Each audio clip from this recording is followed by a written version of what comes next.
você acabou de chegar nesse canal, meu nome é Jana Viscardi, sou eu mesma, dona e proprietária deste modestíssimo espaço. Sejam todos muito bem-vindos. Você pode contribuir para a continuidade da produção de conteúdo desse canal. Já agradeço a quem já participa. É no padrim.com.br/Jana Viscardi. E se você está chegando aqui pela primeira vez, você pode me encontrar também em outras redes, lá no Instagram e no Twitter em especial. E você pode estar se perguntando, mas nossa, Jana, você é o que? Virou blogueira de beleza ou é uma blogueira da beleza?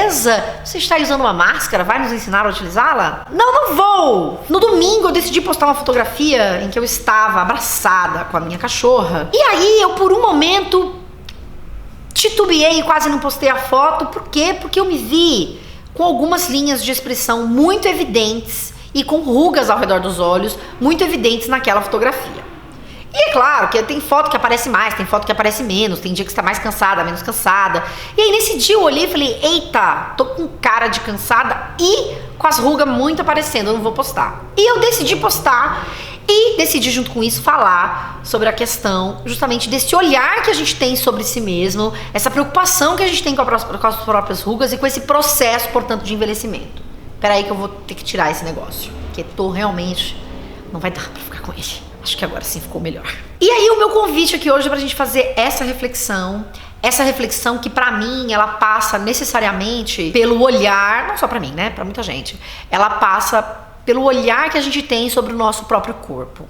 E o que é o corpo da gente, né? O corpo da gente, ele é uma expressão da nossa identidade, daquilo que nós somos, da nossa subjetividade. E essa expressão, ela é manifesta através das roupas que a gente usa, através dos acessórios que a gente usa, através das tatuagens que você pode vir a fazer. E em diferentes culturas isso vai se manifestar de diferentes maneiras.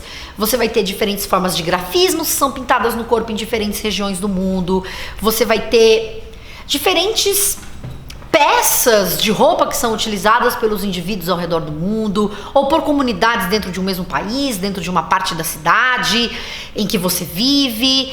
E tudo isso está expresso e manifesto no corpo. E se isso tudo está manifesto no corpo, na sociedade em que a gente vive hoje, essas manifestações são também, portanto, atravessadas pela indústria, atravessadas pelo comércio, atravessadas pelo consumo.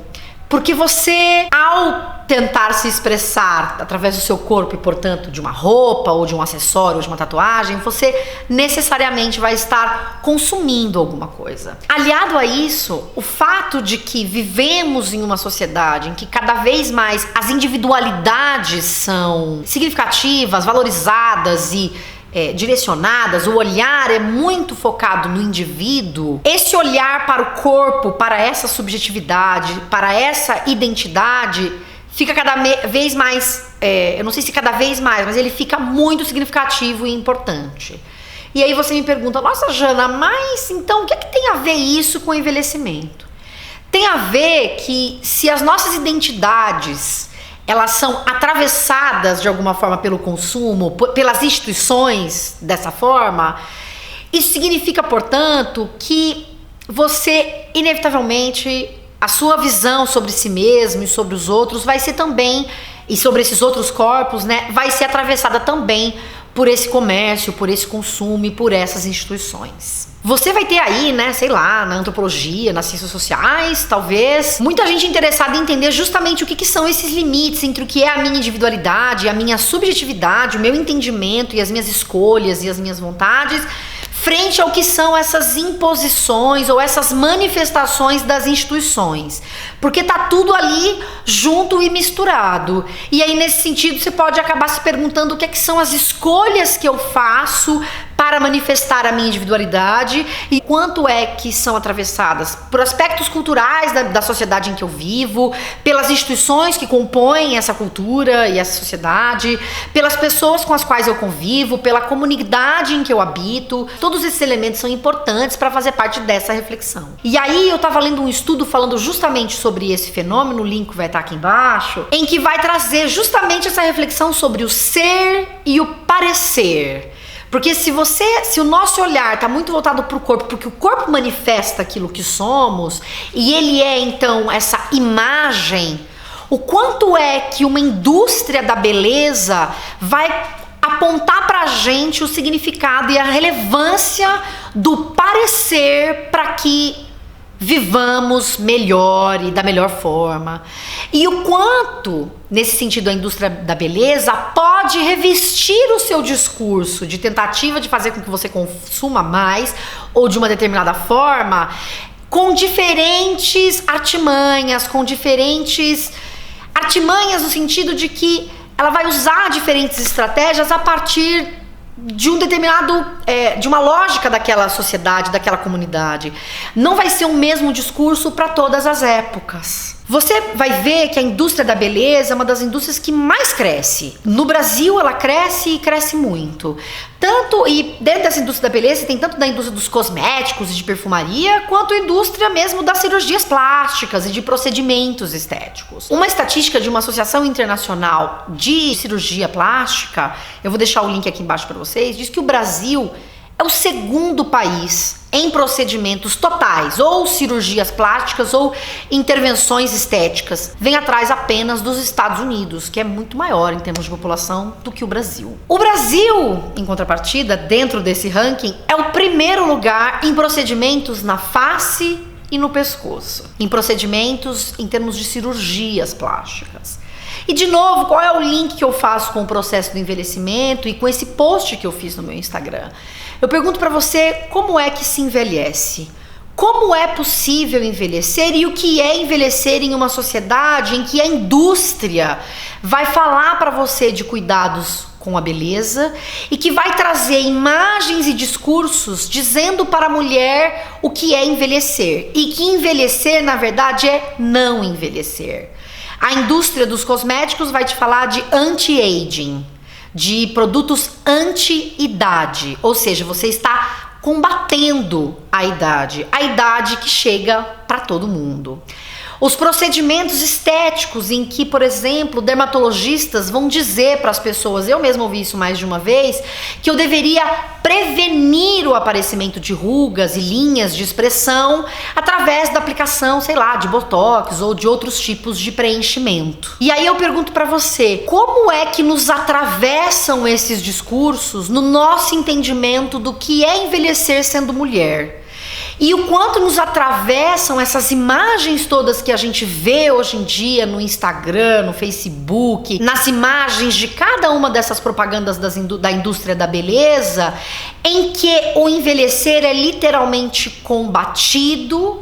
E mesmo nas circunstâncias em que parecem que há uma maior inclusão, entre aspas aqui, de diferentes identidades nessas propagandas e nessas imagens que são veiculadas, o quanto essas imagens elas são não só tratadas, mas aparecem com indivíduos que efetivamente não estão envelhecendo, porque estão o tempo todo prevenindo e combatendo o envelhecimento que inevitavelmente vem para todos.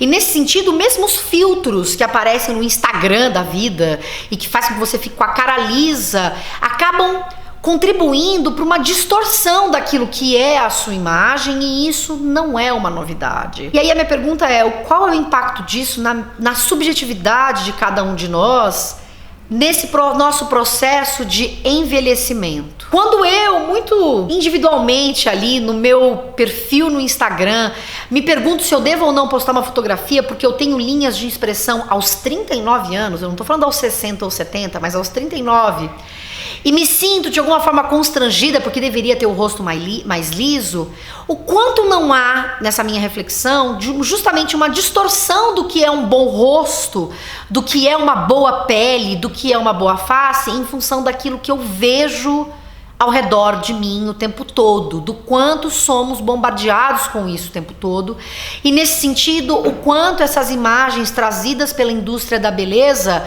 tem a ela um discurso de inclusão ou não, quanto isso nos atravessa e nos faz querer repensar cotidianamente o que é a nossa imagem, como ela se revela para nós e para os outros. E aí nesse sentido a indústria, então, é a gente olhando para si e olhando para fora para ver como é que a gente está ali representado, e é a indústria da beleza nos trazendo esses sentidos e percepções sobre aquilo que nós somos ou deveríamos ser, levando então a uma eterna roda do consumo de novos produtos, de novos itens, de elementos revolucionários, de tratamentos revolucionários, que muitas vezes vêm revestidos dessa lógica do autocuidado, que é essa acolhida de um discurso de olhar para o indivíduo e cuidar do indivíduo que adoece numa sociedade do consumo.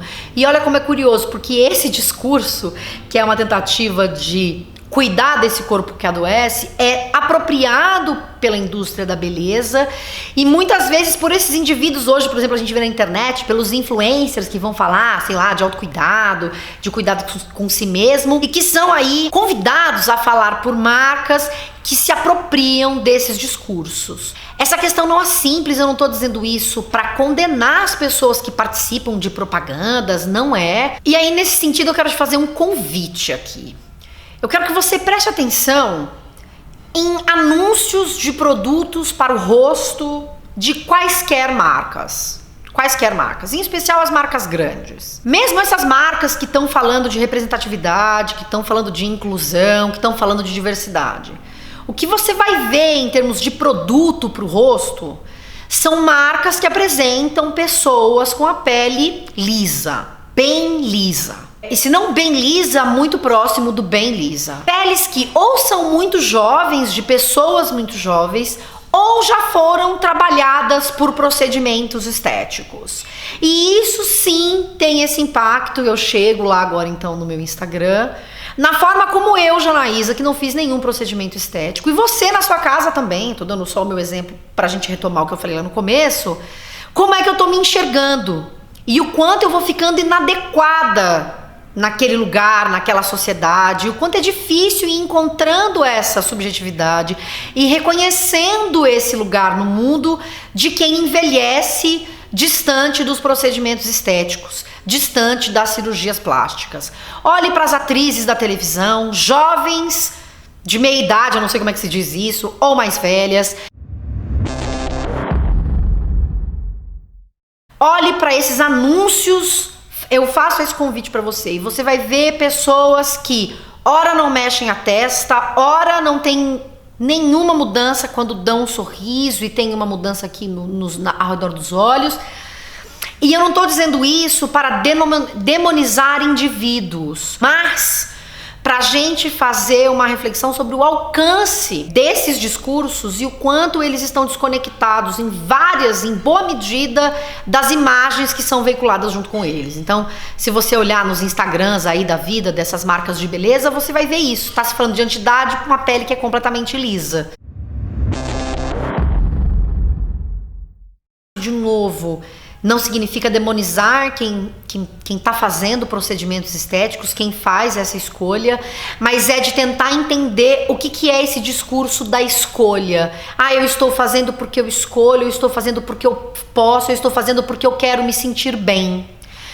E aí esse se sentir bem, o quanto ele tem a ver com o parecer bem, com essa imagem que tá tão atravessada por esse tipo de discurso de um determinado padrão que ataca o envelhecimento, que combate o envelhecimento ao invés de abraçá-lo e defendê-lo. E o quanto, nesse sentido, esse nosso corpo que é cultuado, ele está sempre inadequado, ele está sempre fora do lugar, em especial o corpo feminino.